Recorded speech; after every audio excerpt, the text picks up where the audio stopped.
Mangaluru mirror ಸುದ್ದಿ ಸಂಚಯಕ್ಕೆ ಸ್ವಾಗತ. ನಾನು ಹರ್ಷಿತ್ ಬಲ್ಲಾಲ್. ತುಳು ಭಾಷೆಗೆ ಮಾನ್ಯತೆ ನೀಡಬೇಕೆಂದು ಒತ್ತಾಯಿಸಿ ಮಂಗಳೂರಿನಲ್ಲಿ ಅಪ್ಪೆ ಭಾಷೆ ಪೊರಂಬಾಟ ಕೂಟ ಹಾಗೂ ತುಳುನಾಡು ವತಿಯಿಂದ ಪ್ರತಿಭಟನೆ ನಡೆಯಿತು. ಈ ಸಂದರ್ಭ ಮಾತನಾಡಿದ ಚಲನಚಿತ್ರ ನಿರ್ದೇಶಕ ವಿಜಯಕುಮಾರ್ ಕೊಡಿಯಲ್ಬೈಲ್ ಮಾತನಾಡಿ, ತುಳು ಭಾಷೆಗೆ ಸರಿಯಾದ ಮನ್ನಣೆ ಸಿಗದಿರುವುದು ನಿಜಕ್ಕೂ ದುರಂತ. ಸಂವಿಧಾನದ 8ನೇ ಪರಿಚ್ಛೇದದಲ್ಲಿ ತುಳು ಭಾಷೆಯನ್ನು ಸೇರಿಸುವಲ್ಲಿ ಜನಪ್ರತಿನಿಧಿಗಳು ವಿಫಲರಾಗಿದ್ದಾರೆ ಎಂದು ದೂರಿದರು.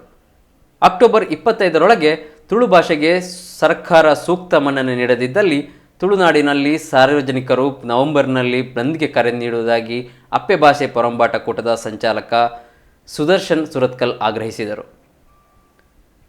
ಜ್ಯುವೆಲ್ಲರಿಗೆ ಗ್ರಾಹಕನ ಸೋಗಿನಲ್ಲಿ ಬಂದ ಕಳ್ಳನೊಬ್ಬ ಉಂಗುರ ಕದಿಯುವಾಗ ಸಿಕ್ಕಿಬಿದ್ದ ಘಟನೆ ಉಡುಪಿ ನಗರದಲ್ಲಿರುವ ಕೆನರಾ ಜ್ಯುವೆಲ್ಲರಿಯಲ್ಲಿ ನಡೆದಿದೆ. ಕಳ್ಳನನ್ನು ಕಾಸರಗೋಡು ನಿವಾಸಿ ಸಾಜು ಎಂದು ಗುರುತಿಸಲಾಗಿದ್ದು, ಸದ್ಯ ಪೊಲೀಸ್ ಅತಿಥಿಯಾಗಿದ್ದಾನೆ. ಈತ ನಗರದ ಕೆನರಾ ಜ್ಯುವೆಲ್ಲರಿಗೆ ಗ್ರಾಹಕರ ಸೋಗಿನಲ್ಲಿ ತೆರಳಿ ಉಂಗುರ ಬೇಕು ಎಂದು ಕೇಳಿದ್ದಾನೆ. ಅದನ್ನು ತೋರಿಸುವಾಗ ಚೈನ್ ತೋರಿಸಿ ಎಂದಿದ್ದಾನೆ. ಜ್ಯುವೆಲ್ಲರಿಯವರು ಚೈನ್ ತೋರಿಸುವಾಗ ಈತ ಉಂಗುರ ಹಿಡಿದುಕೊಂಡು ಓಡಿದ್ದಾನೆ. ಜ್ಯುವೆಲ್ಲರಿಯ ಮಾಲಕ ಸ್ಥಳೀಯರ ನೆರವಿನಿಂದ ಕಳ್ಳನನ್ನು ಬೆನ್ನಟ್ಟಿ ಹಿಡಿದು ಅವನಿಂದ ಉಂಗುರ ವಾಪಸ್ ಪಡೆದು ಪೊಲೀಸರಿಗೆ ಒಪ್ಪಿಸಿದ್ದಾರೆ.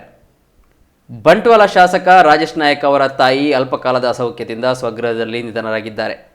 ಅವರಿಗೆ 90 ವರ್ಷ ವಯಸ್ಸಾಗಿತ್ತು. ಪೊಳಲಿ ದೇವಸ್ಥಾನದ ಆಡಳಿತದ ಒಂದು ಮನೆತನವಾದ ಉಳಿಪ್ಪಾಡಿಗುತ್ತು ದಿವಂಗತ ರಮೇಶ್ ನಾಯಕ್ ಅವರ ಪತ್ನಿ ಸರೋಜಿನಿ ಅವರು ಅಲ್ಪಕಾಲದ ಅಸೌಖ್ಯದಿಂದ ಬಳಲುತ್ತಿದ್ದರು. ಅವರು ಒಡ್ಡೂರು ಫಾರ್ಮ್ಸ್ನ ಪುತ್ರನ ಮನೆಯಲ್ಲಿ ಕೊನೆಯುಸಿರೆಳೆದಿದ್ದಾರೆ.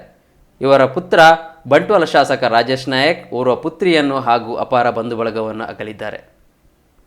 ಪೇಜಾವರ ಮಠಾಧೀಶರಾದ ವಿಶ್ವಪ್ರಸನ್ನ ತೀರ್ಥ ಸ್ವಾಮೀಜಿ ಅವರು ಕೇಂದ್ರದ ಮಾಜಿ ಸಚಿವ ಹಾಗೂ ರಾಮ ಜನ್ಮಭೂಮಿ ಆಂದೋಲನದ ಪ್ರಮುಖರಾಗಿದ್ದ ಡಾಕ್ಟರ್ ಮುರಳಿ ಮನೋಹರ ಜೋಶಿ ಅವರನ್ನು ಭೇಟಿಯಾಗಿ ಉಭಯ ಕುಶಲೋಪರಿ ನಡೆಸಿದರು.